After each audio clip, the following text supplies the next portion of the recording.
পাঁচটা বস্তু আগে বর্ণনা করেছিলেন যাদের যেটার উপর আমল ছিল, আর পাঁচটা জিনিস যে বাসিত তাদেরকে পৌঁছিয়েছিল সেই কথা বলেন যে আমাদেরকে আরো পাঁচটা জিনিস যে আমরা পেয়েছি।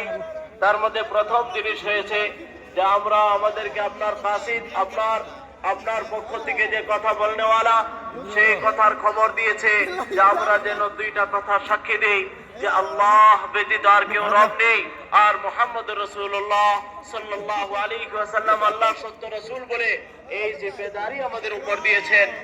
এই দুই গওয়াহির দায়িত্ব আমাদেরকে দিয়েছেন। এক কথা আমরা এই পেয়েছি, আরেক কথা আমাদেরকে বলেছেন যে আমরা দিনে 5 ওয়াক্ত নামাজ আদায় করতে হবে, আর যাদের কাছে মাল আছে তাদের মালের যাকাত আদায় করতে হবে, বছরে 1 মাসের রোজা রাখতে হবে, আর যে আল্লাহ যদি মাল দেয় তবে হজ করতে হবে। যে 5টা কথা আপনার পক্ষ থেকে যে পাঠানোওয়ালা আমাদের কাছে পাঠিয়েছিলেন উনি আমাদেরকে সেই 5টা কথা পৌঁছিয়েছেন। যেই জন্য মেহমান বলেন যে এই 5টা জিনিসও আমাদের জিন্দেগিতে আসতে হবে।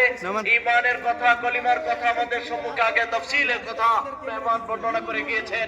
আগে মেহমান বলেন যে নামাজ যেন আমাদের জিন্দেগিতে সুন্দর করি, এই সমস্ত আমল দিয়ে আমাদের জিন্দেগিকে সুন্দর করে তুলি, এটা আমাদের দায়িত্ব। যে খাস করে তার মধ্যে মেহমান যাকাত কেনেন, যে আজকে যে যাকাতের কথা মেহমান বলছে যে এটা বলা অনেক জরুরি, কারণ যে বর্তমান যুগে সারা দেশে দেখতে গেলে সব জায়গায় মালি হালাত অনেক বেশি, মানুষ মাল নিয়ে বহুত পেরেশান, আর মাল নিয়ে অনেক টেনশনে পড়ে আছে। যে তার কারণ কি মেহমান বলছে যে যাকাত না দেওয়াই এটার একমাত্র কারণ, যে আজকে মাল নিয়ে মানুষ পেরেশান হয়ে আছে। যে সারা দুনিয়াতে যেখানে যে মুসলমান পেরেশান তার একমাত্র কারণ যে যাকাত